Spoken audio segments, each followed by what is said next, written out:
দাদি মায়ের গালে একটা চড় মারল। পাশে বসে থাকা বাবা কিছু বলল না। রাফা দৌড়ে এগিয়ে গেল মায়ের কাছে। শান্তা বেগম মাথা নিচু করে দাঁড়িয়ে আছেন। রাফাহর বাবা রাজি শেখ কিছু বললেন না, বরং তিনি উঠে চলে গেলেন সেখান থেকে। রাজীব শেখ ঘর থেকে বেরিয়ে যাওয়ার পর মুহূর্তের জন্য পুরো ঘর স্তব্ধ হয়ে রইল। শুধু রাফাহর ভারী নিঃশ্বাসের শব্দ আর শান্তা বেগমের নীরব কান্নার চাপা আওয়াজ শোনা যাচ্ছিল। রাফাহ ওর মাকে এক হাতে জড়িয়ে ধরল। দাদির দিকে তাকিয়ে ক্ষোভ আর অভিমানে ওর গলা বুঝে আসছিল। সে কিছুতেই বুঝতে পারছিল না দাদি কেন এমন করলো। রাফা সবেমাত্র ভার্সিটি থেকে বাসায় ফিরেছিল। এসেই মাকে এভাবে চড় খেতে দেখল। দাদি মাঝে মাঝে তার মায়ের গালে হাত তোলেন। তার দাদি তার মাকে সেই শুরু থেকেই খুব একটা পছন্দ করতো না। একটু পরে দাদি রাবিয়া খাতুন গজগজ করতে করতে বললেন, সংসারের কোনো কামকাজ ঠিক মতো পারে না, রান্না বান্নাটাও যদি ঠিকভাবে করতো এত বছর ধরে কী বা শিখলো। খালি বাপের বাড়ি যাওয়ার আবদার আর রাজীবের এত জ্বালায়। ছেলের জন্য আমার জানটা ফালা ফালা হইয়া যায়। বোঝা গেল শান্তা বেগম হয়তো ভুলে লবণ বেশি দিয়ে ফেলেছেন তরকারিতে, আর স্বামীর কাছে বাপের বাড়ি যাওয়ার আবদার করেছিলেন। তাতেই দাদি খেপে গিয়ে চর মেরেছেন। আর রাজীব শেখ ওনার মায়ের এই আচরণে কোনো প্রতিবাদ না করে বরং সায় দিয়ে চলে গেছেন। রাজীবের এই নিস্পৃহতা শান্তা বেগমকে চরের চেয়েও বেশি কষ্ট দিচ্ছিল। উনি মাথা নিচু করেই দাঁড়িয়ে রইলেন, কোনো কথা বললেন না। কিন্তু রাফা সহ্য করতে পারল না। সে মায়ের কাছ থেকে সরে এসে দাদির সামনে গিয়ে দাঁড়ালো আর বলল, এই সামান্য কারণে আমাকে চড় মারলে কেন দাদি? কথায় কথায় মারা কোন স্বভাব? রাবিয়া খাতুন রাগে গজগজ করতে করতে বললেন, বেয়াদব মেয়ে, বড়দের মুখের ওপর আবার কথা বলিস? তোর মা তোকে এই শিক্ষা দিছে? রান্নায় নুন বেশি হয়েছে, তোর বাপের মুখে তোলার উপায় নাই। একটু শাসন করছে তো কি হয়েছে? শাশুড়ি হয়েছি, দুইটা চর মারার অধিকার আমার নাই? না দাদি, তোমার কোনো অধিকার নাই একজনের গায়ে হাত তোলার। রান্নায় লবণ বেশি হয় কি কোনো অপরাধ? আর আম্মা কি এই বাসার কাজের লোক যে একটু ভুল হলেই তুমি হাত তুলবে? বাবাও তো অদ্ভুত, নিজের চোখের সামনে নিজের স্ত্রীকে অপমান হতে দেখেও চুপচাপ উঠে চলে গেল। তোমরা সত্যি এমন কেন? কোনো দিন আম্মাকে শান্তি দিয়েছো তোমরা? খবরদার রাফা, নিজের বাপের নামে ওভাবে বলবি না। রাবিয়া খাতুন চিৎকার করে উঠলেন, তোর মা তোকে পর করে দিচ্ছে আমাদের থেকে। দিনরাত খালি বাপের বাড়ি যাওয়ার বায়না। এই সংসার কি সরাইখানা নাকি? আম্মা গত 1 বছর নানু বাড়ি যায় না। নিজের মা বাবার কাছে যেতে চাওয়া কি খুব অন্যায়? তুমি সারাদিন আম্মাকে কথায় কথায় ছোট করো, খোঁটা দাও। এতদিন আমি সব সহ্য করছি, কিন্তু আজ যা করলে সেটাও অন্যায়। তুমি আমাকে ভালোবাসো জানি, কিন্তু আমাকে কষ্ট দিয়ে সেই ভালোবাসা আমি চাই না। শান্তা বেগম এতক্ষণ পাথরের মতো দাঁড়িয়েছিলেন। মেয়ের মুখে নিজের জন্য এমন প্রতিবাদ শুনে তার বুক ফেটে কান্না এলো। তিনি বুঝতে পারছিলেন পরিস্থিতি আর কিছুক্ষণ এভাবে চললে ঝগড়া আরও নোংরা দিকে মোড় নেবে। রাবিয়া খাতুন রাফাহকে ভালোবাসেন, পরে আবার সব কিছুর শান্তা বেগমের উপরেই বেশি করে চেপে যাবে। তিনি দ্রুত এগিয়ে এসে রাফাহর হাত ধরলেন, ধরা গলায় বললেন, রাফা, আর একটা কথা না, চল আমার সাথে। না আম্মা, আজ আমি বলে ছাড়বো। আর কতদিন এমন? রাফা প্রতিবাদ করতে চাইল, কিন্তু শান্তা বেগম কোনো কথা শুনলেন না।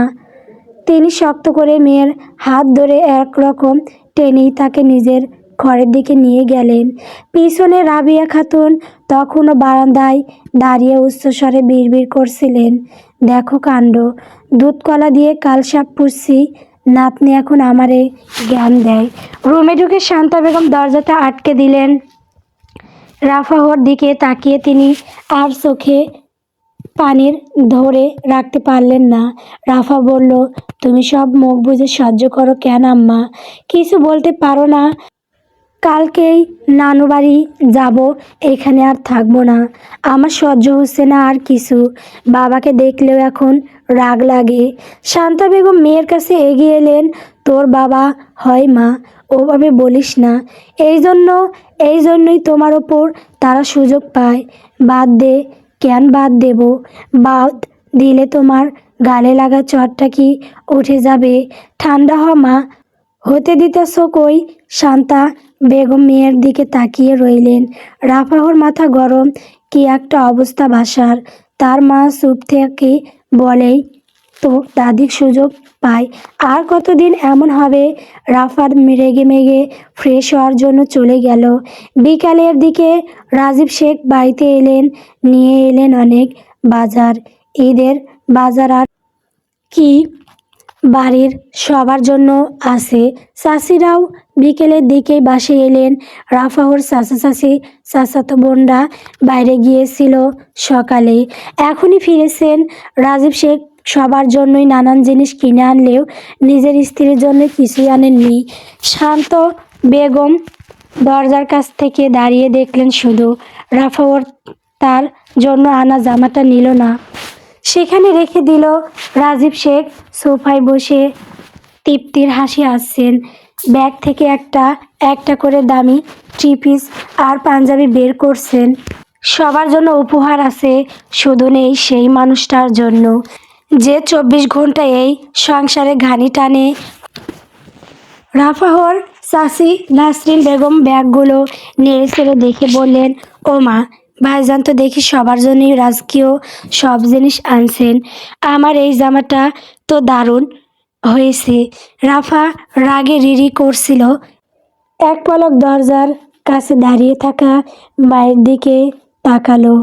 রাজীব শেখ তখন মেয়ের দিকে একটা জামা এগিয়ে দিয়ে বললেন, এই নে মা, এটা তোর জন্য। রাফা প্যাকেটটা হাতে নিল না, নিস্পৃহ গলায় বলল, সবার জন্য এনেছো? আম্মারটা কই বাবা? রাজীব শেখের হাসিটা একটু ফিকে হয়ে এলো। তিনি যেন আকাশ থেকে পড়লেন। তারপর দায় সারাভাবে বললেন, তোর মার তো অনেক আছে। গত কোরবানির ঈদেও তো একটা নিল। এবার বাজেট একটু টাইট ছিল। রাফাহর ঠোঁটের কোণে তাচ্ছিল্যের হাসি ফুটে উঠল। মায়ের কথা উঠলেই বাজেটের টান পড়ে। সে সোফায় রাখা নিজের প্যাকেটটা এক ঝটকায় সরিয়ে দিয়ে বাবার দিকে তাকিয়ে স্পষ্ট গলায় বলল, যেখানে আমার মায়ের সম্মান নেই, সেখানে আমার এই উপহারের দরকার নেই। যাকে তুমি নিজের অর্ধাঙ্গিনী মনে করো না, তার মেয়ের জন্য এত মায়া না দেখালেও চলবে। রাবিয়া খাতুন গম্ভীর স্বরে বললেন, রাফা, মুখে লাগাম দাও। বাপের সাথে বেয়াদবি করিস না। রাফা সেদিকে কান দিল না। সে নিজের রুমের দরজার দিকে এগিয়ে গেল। শান্তা বেগমের হাত শক্ত করে ধরল। শান্তা বেগম ভয়ার্ত চোখে মেয়ের দিকে তাকিয়ে আছেন, কিন্তু রাফা তাকে কোনো কথা বলার সুযোগ দিল না। সে মাকে একরকম টেনে হিঁচড়ে নিজের ঘরের দিকে নিয়ে যেতে যেতে বাবার উদ্দেশ্যে বলল, আজ থেকে এ বাড়ির সব নিয়ম বদলাবে বাবা। তোমরা যেটাকে সংসার বলো, সেটা আসলে একটা জেলখানা। আর আম্মা সেই জেলের কয়েদি নয়। রুমে ঢুকে রাফা সশব্দে দরজাটা ভেতর থেকে আটকে দিল। শান্তা বেগম ফিসফিস করে বললেন, পাগলামি করিস না রাফা, তোর দাদি চিল্লাচিল্লি করবে। এখনও রাতের রান্না বাকি। ওনারা আবার বাজারের মাছ খেতে পছন্দ করেন। গর্জে উঠল রাফা, একদম না, আজ এই ঘরে কোনো চুলা জ্বলবে না, তুমি কোনো রান্না করবে না। সারা জীবন তো করেছো, আজ থেকে তুমি স্টাইকে দেখি। তোমার হাতের রান্না ছাড়া এই সংসার কেমন চলে? আগামীকাল আমরা নানু বাড়ি যাব। এইভাবে বলে না মা, তোর বাপ চাচারা কি খাবে তাহলে রাতে? কেন, দাদি চাচি কি জন্য আছে? কার বা ছিটতে আছে? মুখ খারাপ করাইও না আমার আম্মা। আমি বলছি মানে তুমি আজ রান্নাঘরে ঢুকবে না। হাত পা সবার আছে, রান্নাঘরে সব চাল ডাল আছে। যার খিদে পাবে সে রেঁধে খাবে। আজ রাতটা এই দরজা আর খুলবে না। কিছুক্ষণ চুপ রইল দুইজনেই। এরপর রাফাই তার মাকে বলল, আমা চলো আমরা কোথাও চলে যাই, এখানে আর ভাল লাগছে না, আমার আব্বার ব্যবহার একটুও ভাল লাগছে না। আর শান্তা বেগম কিছু বললেন না, বসে রইলেন শুধু। বাইরে থেকে শান্তা বেগমের ডাক পড়ল কিছুক্ষণ পর, রাফা তোর মা কই, রান্না চাপাইতে বল, তোর বাপ চাচার খিদে লাগবে না? রাফা রেগে মেগে দরজা খুলে দাদির মুখোমুখি দাঁড়ালো। বসার ঘরে তার বাবা চাচা সবাই বসে আছেন। রাফা গম্ভীর স্বরে বলল, আম্মা অসুস্থ, তোমরা রান্না করো, লবণ বলে কম হয়, এত বছরে নাকি ভালো শিখতে পারেনি, তাই তোমরা রান্না করো। আজ নিজের ছেলের জন্য জান ফালা হয় বললে না, আজ ছেলের জন্য নিজের হাতে রান্না করে খাও। খবরদার ডিস্টার্ব করবা না বলে দিলাম, নইলে আজকে আমার চাইতে খারাপ কেউ হবে না। বাইরে তখন শোরগোল পড়ে গেল। রাবিয়া খাতুন জানেন রাফাহর রাগ কেমন, তাই তিনি কিছু বলতে পারলেন না। রাফা ততক্ষণে দরজা বন্ধ করেও দিয়েছে। নাসরিন বেগম তো আকাশ থেকে পড়লেন, তিনি প্রয়োজন ছাড়া রান্নাঘরে খুব একটা ঢোকেন না। সব শান্তা বেগমই সামলাচ্ছেন সব সময়। তিনি কাঁচুমাচু করে বললেন, মা আমি তো বড় মাছ কাটতে পারি না, আর এত মানুষের রান্না একলা আমার দ্বারা সম্ভব না।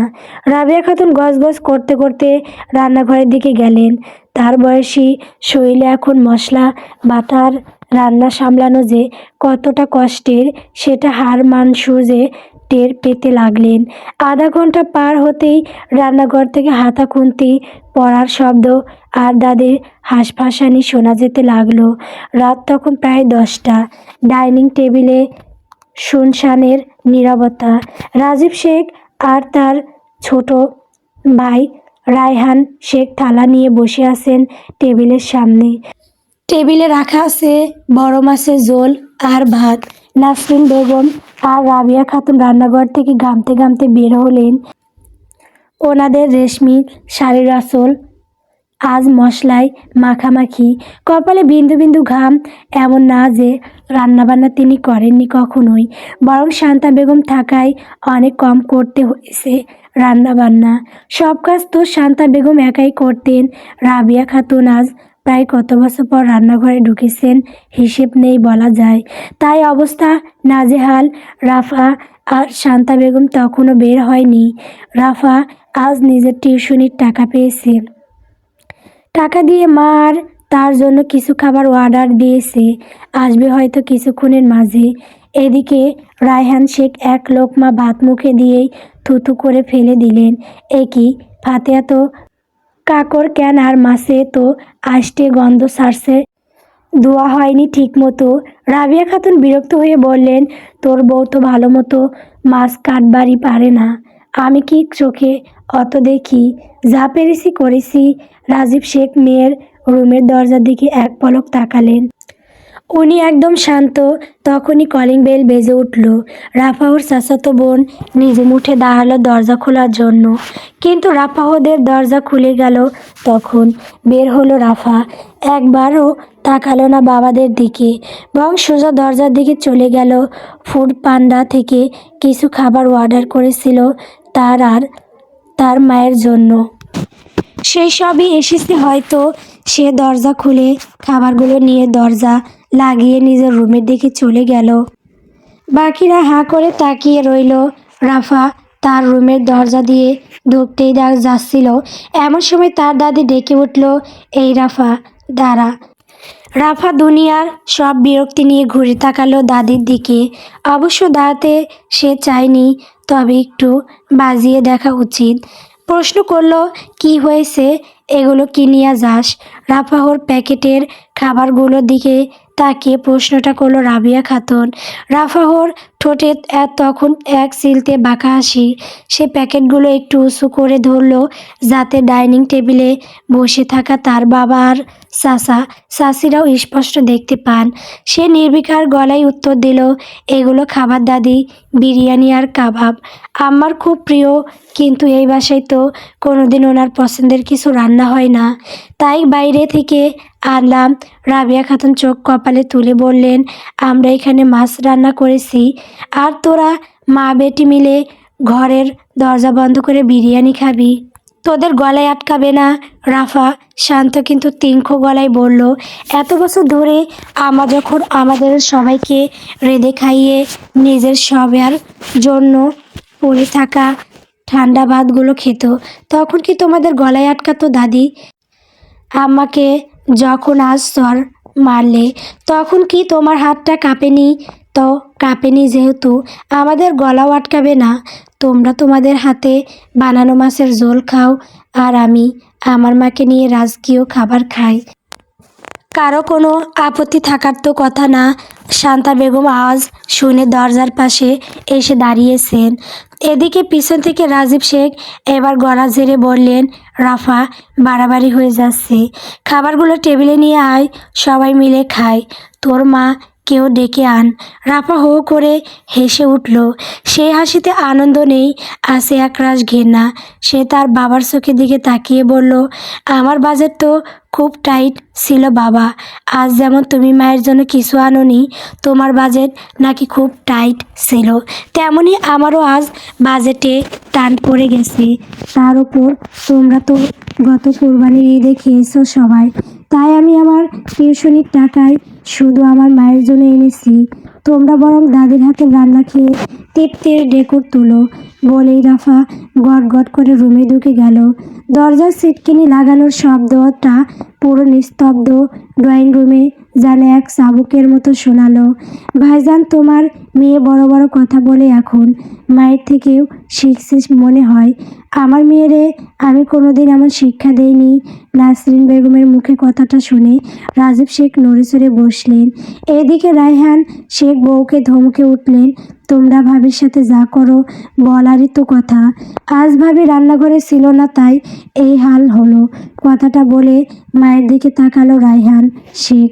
তুমি কেন ভাবির গায়ে হাত তুলতে যাও বুঝি না মা? এই বয়সে এসে কোথায় পুত্রবধূর সাথে সুন্দর করে সংসার সামলাবে, তা না সবসময় অশান্তি। খাবো না আমি, গেলাম। এই বলে চলে গেলেন তিনি। রাজীব শেখ বসে রইলেন। নাসরিন বেগম চেঁচাতে লাগলেন স্বামীকে। রাবিয়া খাতুন তখন নাসরিন বেগমকে ধমকালেন। শুরু হলো ঝগড়া। রাজীব শেখ কিছুক্ষণ পর নীরবে হাত ধুয়ে নিজের রুমের দিকে চলে গেলেন। রুমে এসে দেখলেন আজ রুমটা খালি। প্রতিদিন সারাদিনের কাজ শেষ করে শান্তা এই সময়েই ভেতরে চেয়ারে হেলান দিয়ে বসে থাকে, বিশ্রাম নিত। কোমরে নাকি ব্যথা করত, তবুও কখনো কোনো অভিযোগ করেনি। রাজীব শেখ আজ করলেন স্ত্রীকে এই রুমের মাঝে। এদিকে রাফা রুমে ঢুকে দেখল শান্তা বেগম দরজার পিছনে জড়সড় হয়ে দাঁড়িয়ে আছেন। রাফা প্যাকেটগুলো খুলে প্লেটে সাজাতে সাজাতে বলল, আম্মা, অনেক হয়েছে সহ্য করা। আজ থেকে তুমি এই বাড়ির কেউ নও, তুমি শুধু আমার মা। হাত ধুয়ে নাও, আজ আমরা পেট ভরে খাবো। শান্তা বেগম ধরা গলায় বললেন, ওরা কি খাবে রে মা? ওরা রান্না করে খেতেও বসেছে মা, তবুও দেখেছো তোমাকে আর আমাকেও ডাকেনি। খবরদার, আজ ওদের কথা ভাববে না। দ্রুত আসো। হাত ধুয়ে এসে রাফা এক লোকমা বিরিয়ানি মায়ের মুখে তুলে দিল। শান্তা বেগমের চোখে পানি টলমল করছে, কিন্তু সেই পানিতে আজ আর হাহাকার নেই, বরং আছে নিজের মেয়ের প্রতি এক গভীর গর্ব। দরজার ওপাশে তখন রান্নায় লবণ কম হওয়ায় আর মাছের আঁশটে গন্ধ নিয়ে চাচা চাচিদের মাঝে তুমুল ঝগড়া শুরু হয়েছে। দাদির চিৎকারে কান পাতা যাচ্ছে না। রাফা মনে মনে ভাবল, এই তো কেবল শুরু। কাল যখন এই নরক থেকে আম্মাকে নিয়ে বেরিয়ে যাব, তখন বুঝবে এই সংসার আগলে রাখা মানুষটা আসলে কে ছিল। পরদিন সকাল সকালই কাউকে না জানিয়ে রাফা আর তার মা ব্যাগপত্র গুছিয়েই বাড়ি ছেড়ে চলে গেল নানু বাড়িতে। রাবিয়া বেগম এটা শুনে তো পুরো বাসা মাথায় তুলে রেখেছেন। নাসরিন বেগমের সাথে সে কি ঝগড়া! ভোরের আলো তখনও ঠিকমতো ফোটেনি। বাসার সবাই এখন গভীর ঘুমে আচ্ছন্ন। কাল রাতের সেই ঝড়ো হওয়ার পর এখন চারিদিকে এক থমথমে নিস্তব্ধতা। শান্তা বেগম তার ব্যাগটা গুছিয়ে জানলার পাশে দাঁড়ালেন। এই বাড়িতে তিনি এসেছিলেন 24 বছর আগে, একরাশ স্বপ্ন আর জড়তা নিয়ে। তার বাবা মা অনেক ঘটা করে পারিবারিকভাবে রাজীব শেখের সাথে তার বিয়ে দিয়েছিলেন। তখন শ্বশুর বেঁচে ছিলেন। মানুষটা অন্তত শান্তা বেগমকে আগলে রাখার চেষ্টা করতেন। কিন্তু শ্বশুর মারা যাওয়ার পর থেকেই বাড়ির আবহ পাল্টে যায়। শাশুড়ি রাবিয়া খাতুনের একচ্ছত্র আধিপত্য আর রাজীবের মেরুদণ্ডহীন নীরবতা শান্তা বেগমকে তিলে তিলে পাথর করে তুলেছে। রাফা এসে মায়ের কাঁধে হাত রাখল। ওর কাঁধে একটা ল্যাপটপ ব্যাগ আর হাতে মায়ের ব্যাগটা। আম্মা, আর দেরি করো না, চলো। রাফাহর গলায় এক অদ্ভুত দৃঢ়তা। শান্তা বেগম একবার পেছনে ফিরে তাকালেন। এই সেই ঘর যেখানে তিনি জীবনের সেরা সময়গুলো বিলিয়ে দিয়েছেন, বিনিময়ে পেয়েছেন শুধু অবহেলা। দুইজন নিঃশব্দে ঘর থেকে বেরিয়ে এলো। ড্রয়িং রুমে দাদি আর চাচিরা অঘরে ঘুমাচ্ছে। কাল রাতের রান্নার ধকল তাদের শরীরের স্পষ্ট। রাফা খুব সাবধানে সদর দরজার সিটকানিটা খুলল। কোনো শব্দ হলো না। বাইরে কুয়াশাচ্ছন্ন ভোর, চওড়া রাস্তাটা যেমনও মানবহীন বলা যায় না। মানুষজন এই সময়েই ব্যস্ত পায়ে ছুটছে। বাইপাস রোডে এসে বাসের জন্য দাঁড়িয়ে রইল তারা। গন্তব্য এখন ঢাকা, যেখানে শান্তা বেগমের শেকড়, যেখানে ওনার বাপের বাড়ি। 24 বছর পর আজ তিনি মেয়ের ইচ্ছায় এই জেলের তালা ভেঙে বের হচ্ছে। গাজীপুর থেকে সকাল সকাল বেশ অনেক বাস যায় ঢাকাগামী। রাফা খেয়ালে রাখলো কোন বাসে মানুষজন বেশি উঠছে। হেলপার এসে হা দিল, গুলিস্তান ঢাকা। সাথে প্রশ্ন করলো রাফাহকে, কই যাবেন আপা? রাফা আগে বাসের দিকে তাকালো। ভেতরে মানুষজন দেখা যাচ্ছে অনেক, মহিলাও দেখা যাচ্ছে বেশ কয়েকজন। তাই ব্যাগটা নিয়ে বাসটাতে উঠে পড়লো। তারা গিয়ে মাঝখানের একটা সিটে বসে পড়লো। বাসে ওঠার সময় শান্তা বেগমের চোখে এক ফোঁটা পানি সিক করে উঠল। তবে সেটা দুঃখের নয়, বরং এক অজানা মুক্তির। ভয় পেও না আম্মা, ঢাকা পৌঁছেই আমরা একটা নতুন জীবন শুরু করব। তোমার উপর হাত তোলার সাহস আর কারো হবে না। এই বলে রাফা মায়ের হাতটা শক্ত করে চেপে ধরল। যাত্রী ভরে যাওয়ার বাস ছেড়ে দিল। পেছনে পড়ে রইল সেই ইট পাথরের বাসাটা, যেখানে ভালোবাসা নেই, আছে শুধু অধিকারের দম্ভ। শান্তা বেগম আজ প্রথমবারের মতো বুকে ভরে শ্বাস নিলেন। ভোরের এই ঠান্ডা হাওয়াটা তার তপ্ত গালে যেন পরম মমতা বুলিয়ে দিচ্ছে। রাফা মায়ের দিকে তাকিয়ে রইল। তার নিজেরও শান্তি লাগছে। বুক ভরে শ্বাস নিল রাফা। সে থাকে ভার্সিটির হলে, বাসায় আসা হয় মাসে একবার বন্ধের দিনে। তারই অগোচরে তার মাকে যে মারা হয় শেষ কিছুটা আজ করত। দাদির সাথে বেশ একবার হালকা কথা কাটাকাটি হলেও গতকাল তার চোখের সামনে যেহেতু ঘটনা ঘটেছে, তাই সে আর চুপ থাকতে পারেনি। এমনিতেও বাবার মায়ের প্রতি নিস্পৃহতা তার সহ্য হয় না। এখন তার মা মুক্ত, বাকিটা তার মায়ের ওপর সে ছেড়ে দেবে। বাড়িতে সকালটা ভাঙল এক অদ্ভুত নিস্তব্ধতায়।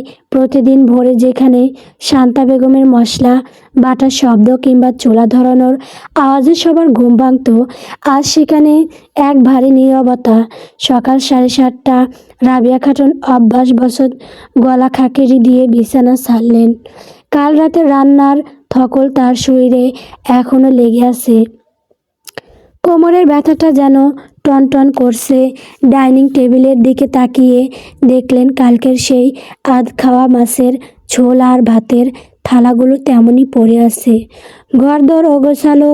রেগে গেলেন তিনি। নাসরিনকে তো বলেছিল সব গুছিয়ে রাখতে, বেয়াদবটা একটা কাজও করেনি। আর শান্তাও কি শান্ত হয়ে গেছে নাকি এক চর খেয়ে? এক প্রকার বিরক্তি নিয়ে তিনি এবার বাধ্য হয়ে চিৎকার করে ডাকলেন, ও শান্তা, বেলা কত হলো? এখনো চুলা জ্বালানো না কেন? নাস্তা কি তোমার বাপ এসে দিয়ে যাবে? গতকাল মা মেয়ে অনেক ঠং করেছো, আজ আর না। জামাই দেবর দোকানে যাবে একটু পর। আর সে ঘুমাচ্ছে নাকি এখনো? রাজীব শেখ আর রায়হান শেখের বাজারে বড় বড় দোকান আছে, সেখানে তাদের আয়ের উৎস। এইদিকে রাবিয়া খাতুনের চেঁচানোর পরও কোনো উত্তর নেই। রাবিয়া খাতুন গজগজ করতে করতে শান্তার ঘরের দিকে এগিয়ে গেলেন। কিরে, ঢং কি এখনো শেষ হয় নাই? নাতনি দুইটা কথা বলছে তো, কি হয়েছে এখন? কি না খেয়ে মরবো নাকি? তিনি সজোরে ধাক্কা দিলেন দরজায়। দরজাটা ভেজানো ছিল, ধাক্কা দিতেই ক্যাস ক্যাস শব্দে খুলে গেল। ভেতরে তাকিয়ে রাবিয়া খাতুন পাথর হয়ে গেলেন। বিছানা একদম টান টান করে গোছানো, আলনাটা অর্ধেক খালি। ড্রেসিং টেবিলের ওপর থেকে রাফাহর প্রসাধনীগুলো উধাও। উনি দ্রুত গিয়ে আলমারি চেক করলেন, না কাপড় চোপড় কিছুই নেই। এবার উনি মেন দরজার দিকে এগিয়ে গেলেন। হনহনিয়ে মেন দরজাটাও বেজিয়ে রাখা ছিল। চমকে গেলেন তিনি। এক মুহূর্তের জন্য ওনার গলা দিয়ে স্বর ফুটল না। তারপরে তিনি বুক চাপড়ে ছিল। চিৎকার জুড়ে দিলেন, ও রাজীব, ও রায়হান, ওরে তোরা কে কোথায় আসিস? দেখ রে, সর্বনাশ হয়ে গেছে। ঘর খালি করে শান্তা ডাইনিটা আমার নাতনিরে নিয়ে পালিয়েছে রে। উন্মাদিনীর মতো তিনি সারা ঘর দৌড়াতে লাগলেন। তার সিল চিৎকারের রাজীব শেখ ধরফর করে ঘুম থেকে উঠে ড্রয়িং রুমে এলেন। চাচি নাসরিন বেগম আর চাচাতো বোন নিজুমও চোখ কসলাতে কসলাতে বের হয়ে এলো। রাজীব শেখ হতভম্ব হয়ে বললেন, কি হয়েছে মা? চিল্লাচ্ছ কেন? কি হয়েছে মানে? তোর বউ তো কালকেই অপমানে ঘর ছেড়ে পালাইছে, সাথে রাফারেও নিয়ে গেছে। দেখ গিয়ে ঘর খালি, আলমারি খাওলা, আমার সোনার সংসারটা শেষ করে দিয়ে গেল রে। রাবিয়া খাতুন সোফায় বসে পড়ে উচ্চস্বরে কান্নাকাটি শুরু করলেন। রাজীব শেখ দ্রুত পায়ে ঘরে ঢুকলেন। এদিক ওদিক তাকালেন, নেই, কেউ নেই। স্ত্রী সন্তান কেউ নেই। দুজন মানুষ এই পরিবারের ওপর বিতৃষ্ণা নিয়ে চলে গেছে তাদের না জানিয়েই। রাজীব শেখের বুক কেঁপে উঠল আজ। নাসরিন বেগম মুখ ঝামটা দিয়ে বললেন, আমি তো আগেই বলেছিলাম ভাইজান, শান্তা ভাবির সাহস দিন দিন বাড়ছে। কিন্তু এত বড় সাহস, কাউকে না বলে বাড়ি থেকে বের হয়ে যাওয়া। এখন পাড়াপড়শিকে মুখ দেখাবো কেমনে? রায়হান শেখ ততক্ষণে ড্রয়িং রুমে এসে দাঁড়িয়েছেন। তিনি থমথমে গলায় বললেন, এখন সম্মান নিয়ে টানাটানি করছো কেন?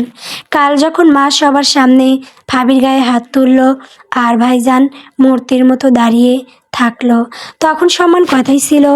একটা মানুষ এত বছর এই গাদার খাটুনি খেটে শেষে বিদায় নিল, আর তোমরা এখন কান্নাকাটি করছো নাস্তার জন্য।